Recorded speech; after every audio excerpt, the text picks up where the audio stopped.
الحمد لله رب العالمين، والصلاة والسلام على أشرف الأنبياء والمرسلين وعلى آله وصحبه ومن تبعهم بإحسان إلى يوم الدين. أما بعد، فأعوذ بالله من الشيطان الرجيم. بسم الله الرحمن الرحيم. كلما أوقدوا نارا للحرب أطفأها الله ويسعون في الأرض فسادا. صدق الله العظيم.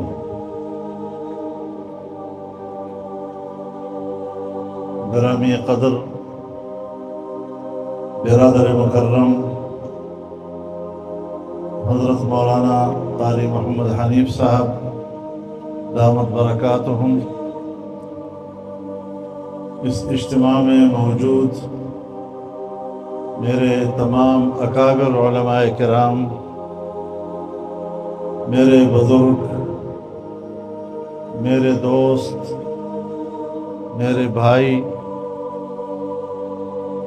آج جس عزم کے ساتھ آپ یہاں جمع ہیں،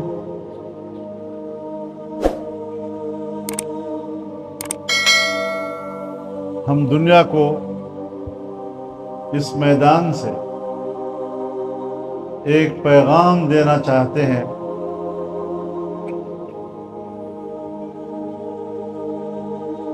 کہ یہ ملک اسلام کے نام پر بنا ہے۔ بر صغیر کے مسلمانوں نے لاکھوں کی قربانیاں ایک اسلامی مملکت کے لیے دی تھی۔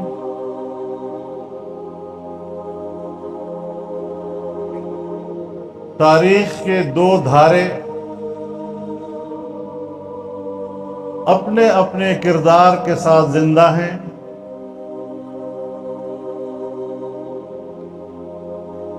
انگریز نے اپنی نگرانی میں علی گڑھ کا مدرسہ بنایا،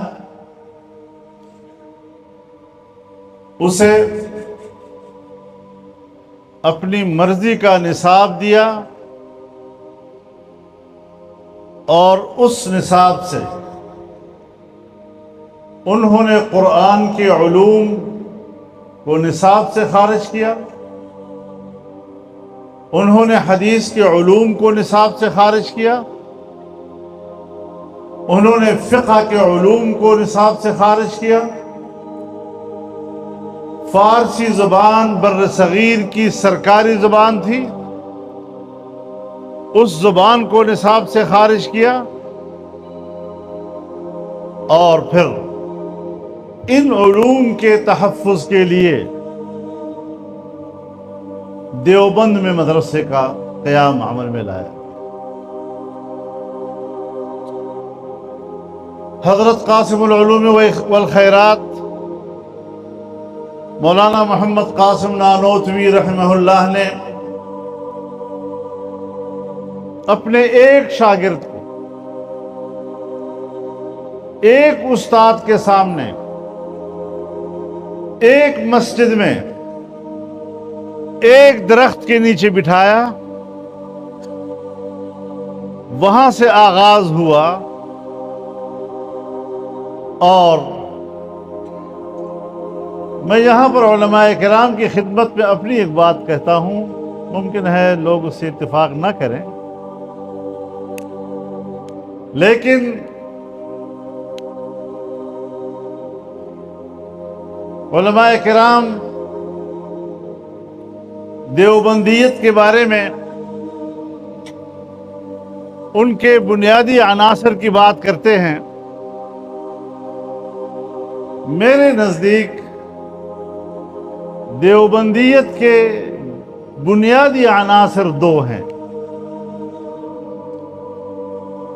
محمود حسن ایک طالب علم جس سے مدرسے کا آغاز ہوا، اور وہی محمود حسن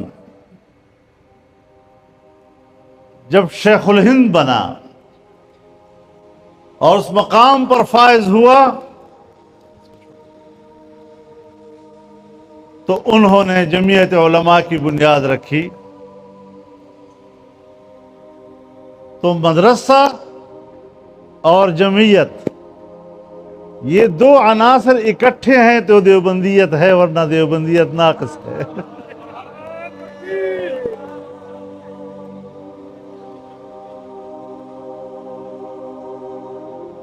اور دیوبندیت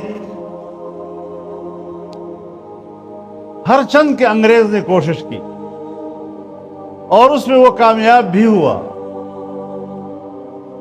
کہ اسے ایک مسلک کے نام سے محصور کیا گیا. لیکن دیوبند اور دیوبندیت یہ اہل سنت والجماعت کی بر صغیر میں نشاط ثانیہ کا نام تھا.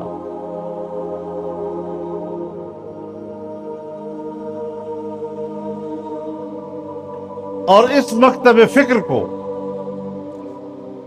اہل سنت والجماعت کا نام نہ آپ نے دیا، نہ میں نے دیا، نہ کسی اور نے. یہ نام بھی اس کا صدر اول میں پڑا ہے. حضرت عبداللہ بن عباس رضی اللہ تعالی عنہما تفسیر کرتے ہیں یوم تبیض وجوہ وتسود وجوہ، یعنی یوم تبیض وجوہ اہل السنت والجماعہ وتسود وجوہ اہل البدع والضلال. ہم اس کا عنوان ہے اور یہ دین اسلام کی جامعیت کی تعبیر ہے ان الفاظ میں. یہ تنگ نظری کا نام نہیں ہے. اور میں علماء کرام کی خدمت میں ہمیشہ عرض کرتا ہوں کہ ہمارے اکابر کی نظر میں اسلام کی آفاقیت کا جو تصور تھا، ہمارے اکابر کی نظر میں اسلام کی عالمگیریت کا جو تصور تھا، ہمارے اکابر کی نظر میں آزادی و حریت کا جو تصور تھا، اس کی آفاقیت و عالمگیریت اگر دیوبندی کے مد نظر ہے تو تب تو وہ صحیح معنوں میں اسلام کا نمائندہ ہے، ورنہ پھر وہ ایک فرقہ پرست اور تنگ نظر ملا ہے. اس کے علاوہ کوئی حیثیت اس کی نہیں ہے. آج ضرورت اس امر کی ہے کہ انگریز ہمیں فرقوں میں لڑائے گا، امریکہ اور مغرب ہمیں فرقوں میں لڑائے گا، ہمارا کشت خون کرے گا، لیکن اپنے اہداف کا تعین اور اس کے لیے حکمت عملی ہم نے خود بنانی ہوگی. آج اس کردار کو ہماری ریاستی سطح پہ ختم کیا جا رہا ہے. مسئلہ معمولی نہیں ہے. دینی مدارس کے خلاف ہماری اسٹیبلشمنٹ، ہماری بیوروکریسی کا یہ رویہ اس کا اپنا نہیں ہے، یہ باہر سے ان کو دیا گیا ہے. یہ بین الاقوامی ایجنڈا ہے. اور اس بین الاقوامی ایجنڈے کا راز بتا دوں آپ کو. اسی بین الاقوامی ایجنڈے کا راز یہ ہے کہ مذہبی نوجوان کو مشتعل کیا جائے اور پوری اسلامی دنیا میں وہاں کے مذہبی نوجوان کو مشتعل کر کے اپنی اپنی ریاست سے لڑایا جائے اور ریاستی قوت سے اس نوجوان مذہبی نسل کا خاتمہ کر دیا جائے. اس کے بعد دوسری راز کی بات کرتا ہوں کہ مسلح تنظیمیں زبانی طور پر ان کی دشمن ہیں، اندر سے وہ سمجھتے ہیں کہ ہماری حکمت عملی کامیاب ہے ہم نے نوجوان کو مشتعل کر کے اسلحے کی طرف لے گئے، اپنی ریاست سے ان کو لڑایا، لیکن ان کو اگر غصہ ہے اور اندر سے وہ کڑ رہے ہیں، وہ جمعیت علماء اور وفاق کے لیے کڑ رہے ہیں کہ انہوں نے اپنے نوجوان کو کیسے بچایا، کس طرح ان کو مثبت راستہ دیا، کس طرح اس کو امن کا راستہ دیا، اور کس طرح انہوں نے اس ریاست کو بچا مذہبی کردار کو زندہ رکھا۔ اس پہلو کو نظر انداز مت کریں۔ اور یہ رپورٹیں ہم نے پڑھی ہیں کہ ان کا زیادہ غصہ ہمارے اوپر ہے کہ انہوں نے ملاؤں کو بچا لیا، مذہب کو بچا لیا، مدرسے کو بچا لیا، طالب علم کو بچا لیا، اشتعال سے بچا لیا۔ تو اس بنیاد پر وہ سمجھتے ہیں کہ یہ لوگ بڑے خطرناک ہیں، اسی لیے مدارس پر دباؤ ہے۔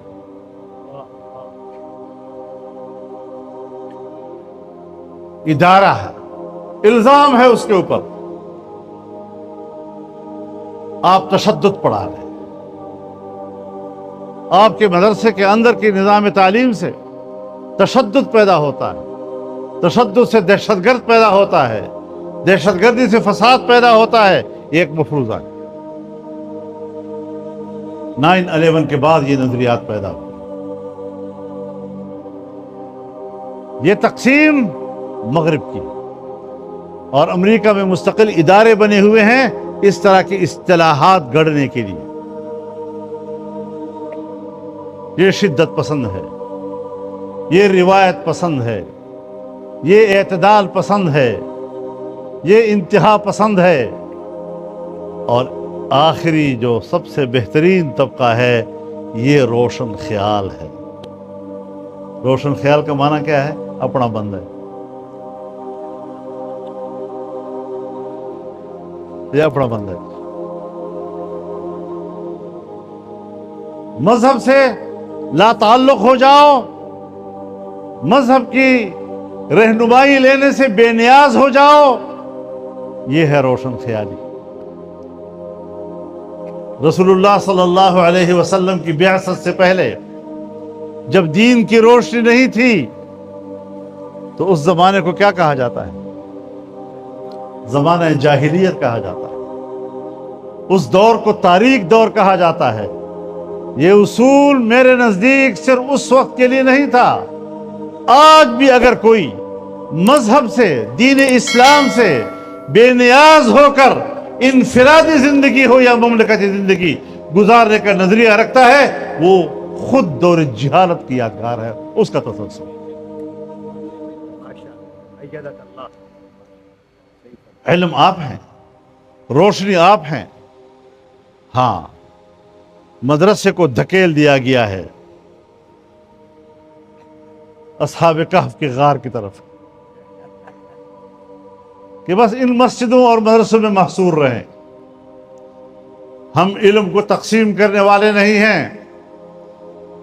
وَعَلَّمَ آدَمَ الْأَسْمَاءَ كُلَّهَا، اللہ نے حضرت آدم علیہ السلام کو ساری چیزیں بتا دی، سارے علوم ان کو عطا کر دیے۔ وہاں تو کوئی تقسیم نہیں ہے دینی علوم اور عصری علوم اور جدید علوم اور قدیم علوم کا۔ حضرت نوح علیہ السلام کو لکڑی کا علم تھا تو کشتی بنائی،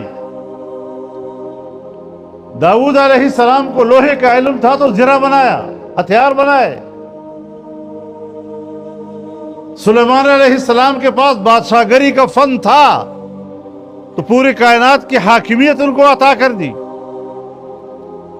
یوسف علیہ السلام کے پاس حساب کتاب اور ریاضی کا علم تھا، آپ کو خزانے کا قلمدان عطا کیا۔ اسی بنیاد پر ہمارے اکابر نے جو تعلیم دی ہے، الیوم اکملت لکم دینکم، آج میں نے تمہارے لیے تمہارا دین مکمل کر دیا۔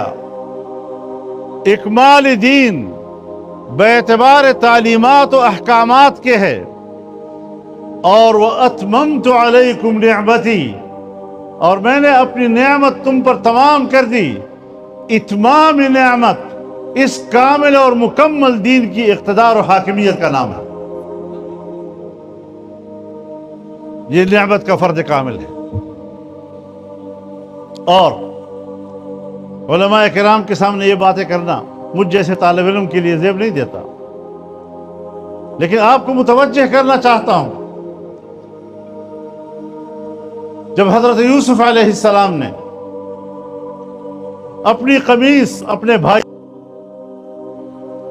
اور کہا جاؤ میرے والد تک پہنچاؤ، اور والد نے جب اس کو چہرے پہ ڈالا فرتد بصیرا، بینائی لوٹ آئی، تو پوچھا یوسف کو کہاں چھوڑا ہے؟ تو کہا ملک مصر، وہ تو مصر کا بادشاہ بن گیا. علی ای دین ترکتہ، آپ نے ان کو کس دین پہ چھوڑا ہے؟ تو جواب دیا ترکتہ علی دین الاسلام، میں نے اس کو اسلامی نظام نافذ کرتے ہوئے دیکھا ہے. وہاں ہمارے اکابر کہتے ہیں وَأَتْمَمْتُ عَلَيْكُمْ نِعْمَتِي، نعمت سے مراد اقتدار اور حاکمیت ہے. اور یہاں یعقوب علیہ السلام جواب دیتے ہیں الآن تمت النعمہ.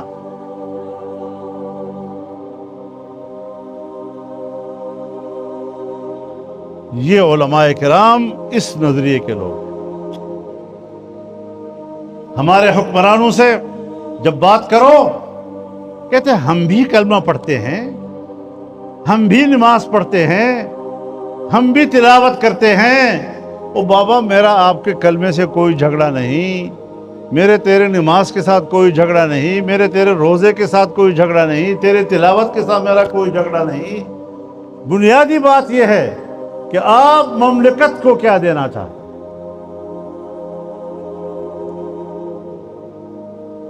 جس آئین میں لکھا ہے کہ اسلام پاکستان کا مملکتی مذہب ہوگا، جس آئین میں لکھا ہے کہ تمام قوانین قرآن و سنت کے تابع ہوں گے، جس آئین میں لکھا ہے کہ قرآن و سنت کے منافی کوئی قانون نہیں بنے گا، اور قرآن و سنت کے مطابق قانون تجویز کرنا، قانون کی سفارش کرنا، اس کے لیے اسلامی نظریاتی کونسل قائم کی گئی. اور اس اسلامی نظریاتی کونسل میں تمام مکاتب فکر کے ماہرین شریعت اور اس کے اندر ماہرین آئین و قانون کی نمائندگی موجود ہے، اور سفارشات مکمل ہیں. 1973 میں یہ ادارہ بنا اور 2025 آج تک اسلامی نظریاتی کونسل کے کسی ایک سفارش پر ایک قانون سازی آج تک نہیں ہو سکی. یہ ہے اسلامی جمہوریہ پاکستان. اسی لیے میں کہتا ہوں کہ یہ لوگ بڑے چالاک ہیں. اسٹیبلشمنٹ اور بیوروکریسی اور حکمران یہ بڑے ہوشیار ہوتے ہیں. جب کونسل بنی، تمام مکاتب فکر کی اس کے اندر نمائندگی آئی اور سب لوگوں نے متفقہ سفارشات پیش کی، اب ضروری ہو گیا نا کہ تمام مکاتب فکر مل کر حکمرانوں کے گریبان میں ہاتھ ڈال دیں. تقاضا یہی ہونا چاہیے تھا نا، لیکن انہوں نے ہمیں فرقوں میں لڑانا شروع کر دیا. ہمارے ہاتھ ایک دوسرے کے گریبان میں جا کر پڑ گئے، ہم نے ایک دوسرے کو قتل کرنا شروع کر دیا، اور وہ مطمئن ہو گئے کہ اب اسلامی قانون سازی کے لیے ہم پر ان کا دباؤ نہیں پڑ سکتا، یہ خود آپس میں لڑ رہے ہیں. اس پہلو پر کیوں غور نہیں کیا جا رہا؟ سوائے اپنے جذبات کی تسکین کے کہ ایک دوسرے کو قتل کر دو، فتوی بازیاں کر لو، تلخیاں پیدا کر لو، دشمنیاں پیدا کر لو، اور اسلامی قانون سازی کے لیے ماحول نہ بنے. اب میں آپ سے پوچھنا چاہتا ہوں، اسلامی نظریاتی کونسل کے اندر تمام مکاتب فکر کے علماء کرام یہ اس وقت اسلامی نظریاتی کونسل کے رکن بن سکتے ہیں اگر وہ کسی دینی مدرسے کے فاضل ہوں گے۔ اب اگر مدرسہ ہی نہ رہا یا مدرسے کا وہ نصاب ہی نہ رہا جس کو پڑھنے کے بعد اس کا کرائٹیریا بنتا ہے، اس کی ایک صلاحیت و استعداد بنتی ہے کہ وہ اسلامی نظریاتی کونسل کا ممبر بن سکے، تو آپ بتائیں یہ کس تضاد کا شکار ہے؟ ایک طرف مدرسے کا فاضل ہونا وہ اسلامی نظریاتی کونسل کی رکنیت کے لیے ضروری، اور دوسری طرف آپ مدارس کے کردار کو ختم کر رہے ہیں۔ اس کا معنی یہ ہے کہ ملک کے اندر کوئی ایسا بندے دا پتر نہ ہو کہ وہ اسلامی نظریاتی کونسل کا ممبر بن سکے۔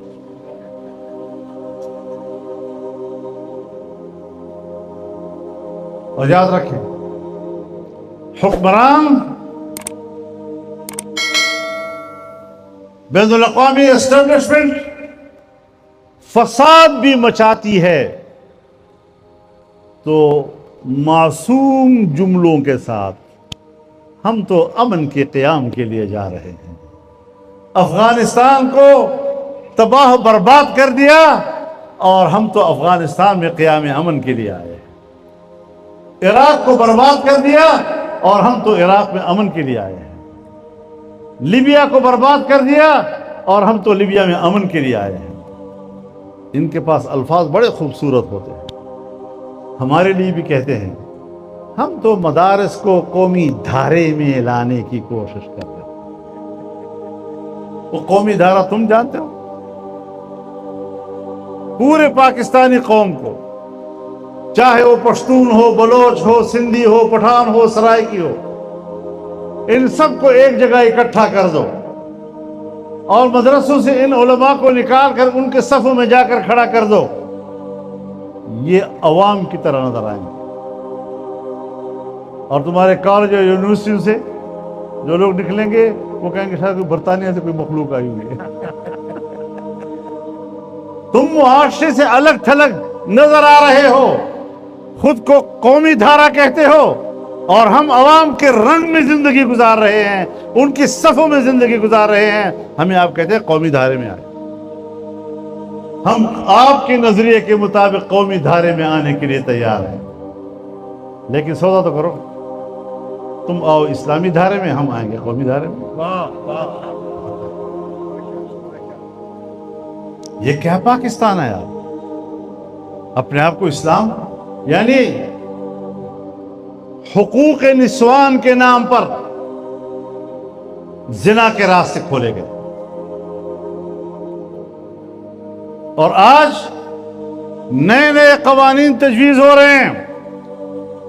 18 سال سے کم نکاح نہیں ہوگا ورنہ جرم ہوگا، یعنی جائز نکاح کے لیے مشکلات اور حرام زنا کے لیے آسانیاں پیدا کرنا، یہ پاکستان کا کردار ہے، یہ ہمارے حکمرانوں کا کردار ہے۔ اس قسم کے قوانین اسمبلی میں لائے جاتے ہیں، اور پھر یہ بھی آپ ذرا مد نظر رکھیں کہ اس پاکستان میں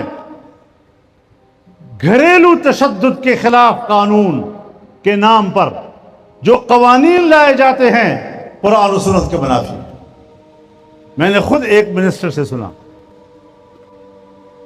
جو اس وقت کا وزیر قانون تھا، مجھے کہا ہم ایک ایسا قانون بنا رہے ہیں کہ پورا مسودہ پڑھنے کے بعد میں نے کہا، وہ وزیر کہتا ہے کہ میں نے کہا کہ یار اتنا لمبا مسودہ بنانے کی کیا ضرورت ہے، بس آئین میں جہاں عورت کا لفظ ہے وہاں مرد لکھ دو، اور جہاں مرد کا لفظ ہے وہاں عورت لکھ دو۔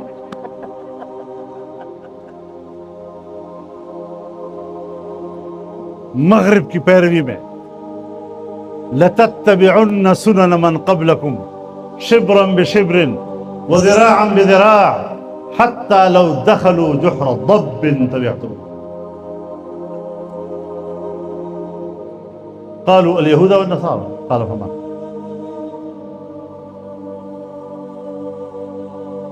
مغرب کی پیروی میں قدم قدم بالشت بالشت تم اس طرح ان کی پیروی کرو گے کہ اگر وہ گوہ کی غار میں گھسنے لگے تو تم وہاں بھی ان کے پیچھے جانا شروع کرو۔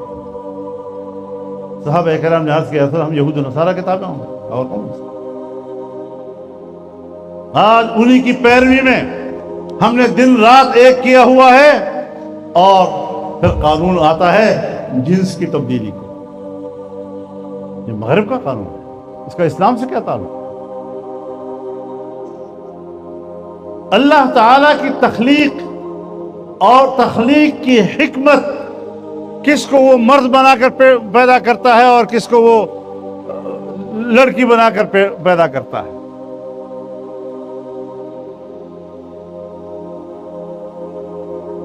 يَهَبُ لِمَن يَشَاءُ إِنَاثًا وَيَهَبُ لِمَن يَشَاءُ الذُّكُورَ أَوْ يُزَوِّجُهُمْ ذُكْرَانًا وَإِنَاثًا وَيَجْعَلُ مَن يَشَاءُ عَقِيمًا۔ یہ تو اللہ کی حکمت ہے، اس کی مرضی ہے۔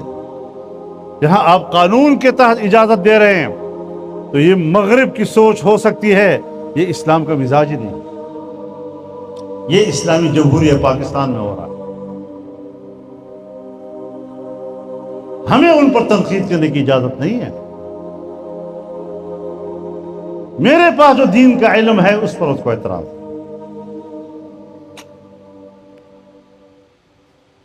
اور آج کل ایک قانون آ رہا ہے، اوقاف کا قانون، نیا قانون۔ میں نے وزیر اعظم سے بھی بات کی، میں نے کہا آپ کو پتا ہے اوقاف ایک شرعی اصطلاح ہے۔ واقف، وقف، موقوف، یہ ساری اصطلاحات ہماری فقہی اصطلاحات ہیں، اور اس کے اپنے قوانین ہیں۔ آپ کا پورا قانون شریعت کے ضابطوں کے خلاف ہے۔ اچھا، باقی ہم نے ایسا کیا ہے؟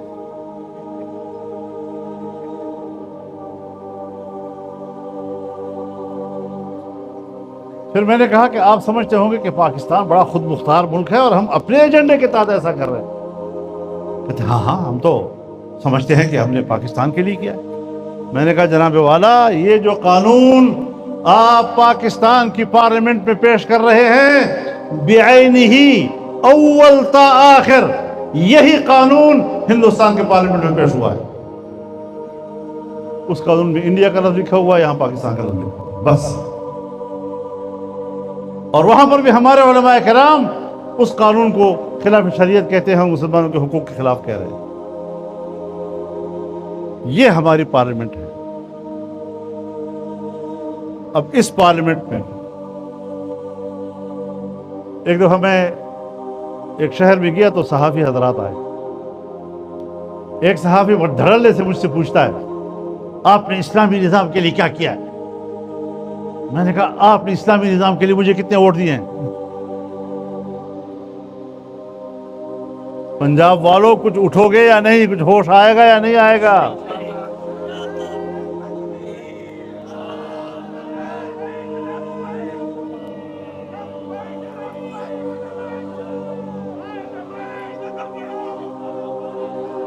اور آج مدارس کے، مساجد کے ائمہ کو 25-25 ہزار روپے دیے جا رہے ہیں۔ یہ تجربہ ہمارے خیبر پختونخوا میں ہو چکا ہے۔ وہاں بھی 10,000 روپے تھے اور یہاں بھی 10,000 روپے تھے۔ جب تنقید ہوئی کہ بھائی 7-8 سال کے بعد بھی وہی قیمت ہماری، تو 25,000 کر دیے۔ ہم تو علماء کو روزگار دینا چاہتے ہیں، وہ غریب لوگ ہیں بیچارے، 5-5, 7-7 ہزار روپے پہ گزارا کرتے ہیں۔ کب سے تمہارے اندر یہ ہمدردی آ گئی؟ فضل الرحمان تو علماء کو کہ حق پہ ڈاکہ مار رہا ہے، ان کی بھلائی نہیں چاہتا۔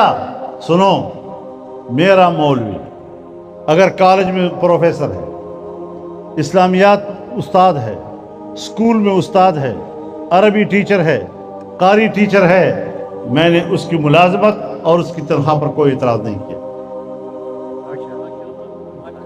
لیکن جو مسجد سرکاری نہیں ہے، جو مولوی صاحب ملازم نہیں ہے سرکار کا، تم کس مد میں اس کو 25,000 دے رہے ہو؟ سوائے زمین خریدنے کے تمہارا اور کوئی دھندا نہیں ہے؟ ہر وقت یہ سوچتے ہو کہ ملا کی زمین کو کیسے خریدا جائے؟ مسجد میں تم نے ہمارے رائے کے مطابق خطبہ دینا ہوگا، اور پھر کہتے ہیں سعودی عرب میں ایسا ہو رہا ہے، امارات میں ایسا ہو رہا ہے، کویت میں ایسا ہو رہا ہے۔ او بابا پھر بادشاہت لاؤ نا، پھر جمہوریت ختم کرو۔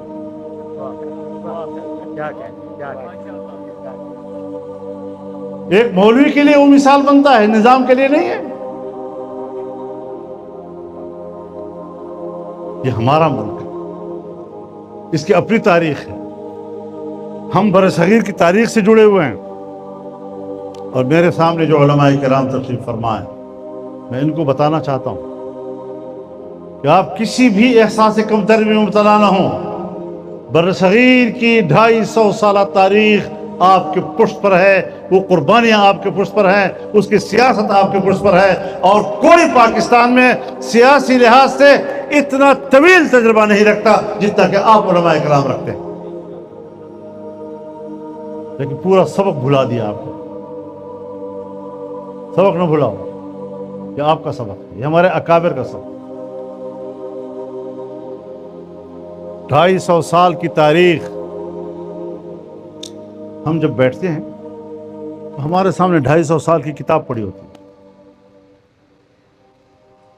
ہم کسی بھی مسئلے پہ غور کرتے ہیں، کیا پالیسی بنانی ہے، تو ہم پوری تاریخ کے سامنے رکھ لیتے ہیں۔ فلاں موقع پر یہ حکمت عملی ہمارے اکابر نے بنائی، کامیاب ہو گئی تھی، فلاں نے حکمت عملی بنائی تھی، ناکام ہو گئی تھی۔ کامیاب حکمت عملیاں بھی ہمارے سامنے، ناکام حکمت عملیاں بھی ہمارے سامنے۔ ہمارے لیے بہت آسان ہوتا ہے کہ ہم اس وقت کے حالات میں ایک حکمت عملی بنانے میں کامیاب ہو سکیں۔ تو یہ ساری چیزیں ہماری متاع ہے، ہمارا اثاثہ ہے، تاریخ ہمارا اثاثہ ہے۔ تو اوقاف کا قانون بنایا جا رہا ہے، زبردستی اوقاف کی ملکیت کو قبضے میں لیا جا رہا ہے، جو شریعت کے خلاف ہے۔ آج مدارس کے اوپر دباؤ بڑھ رہا ہے، میں اس میں نہیں جانا چاہتا۔ قاضی صاحب نے بالتفصیل اس حوالے سے بات کر لی ہے۔ ایک تجویز آئی تھی کہ جی کنونشن سینٹر اسلام آباد میں ایک کنونشن ہونا چاہیے۔ تو میں نے کہا حضرت کنونشن سینٹر سے معاملہ آگے نکل گیا ہے، اب تو کسی سڑک کا نام لو، کس سڑک پہ ہم نے اکٹھا ہونا ہے۔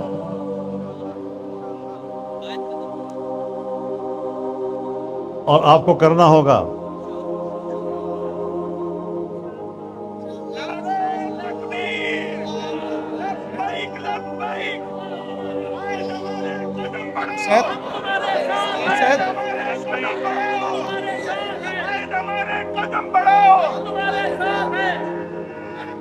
ہمیں مجبور نہ کرو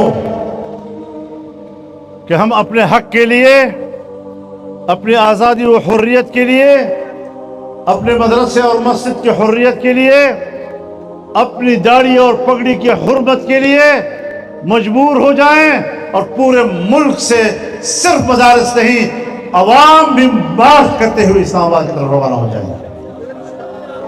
کوئی وقت نہیں لگے گا، 24 گھنٹے چاہیے ہمیں، صرف 24 گھنٹے، صرف 24 گھنٹے چاہیے ہمیں۔ نعرہ تکبیر، دینی مدارس، دینی مدارس، دینی مکاتب۔ ان کی تاریخ قربانیوں کی ہے۔ 50 ہزار علماء کرام کو بیک وقت توپوں کے سامنے کھڑا کیا گیا، پھانسیوں پہ چڑھایا گیا۔ یہ آپ کی تاریخ ہے۔ اپنے دین کی آزادی، اپنی تعلیم کی آزادی، اپنے مدرسے کی آزادی، مسجد اور مدرسے کی حرمت، اس پر مر مٹنا آپ کی تاریخ ہے۔ آپ آ کر ہمیں کہتے ہیں حضرت مجھے تو 4 شیڈول میں ڈال دیا کہ جائے بھاڑ میں 4 شیڈول کا۔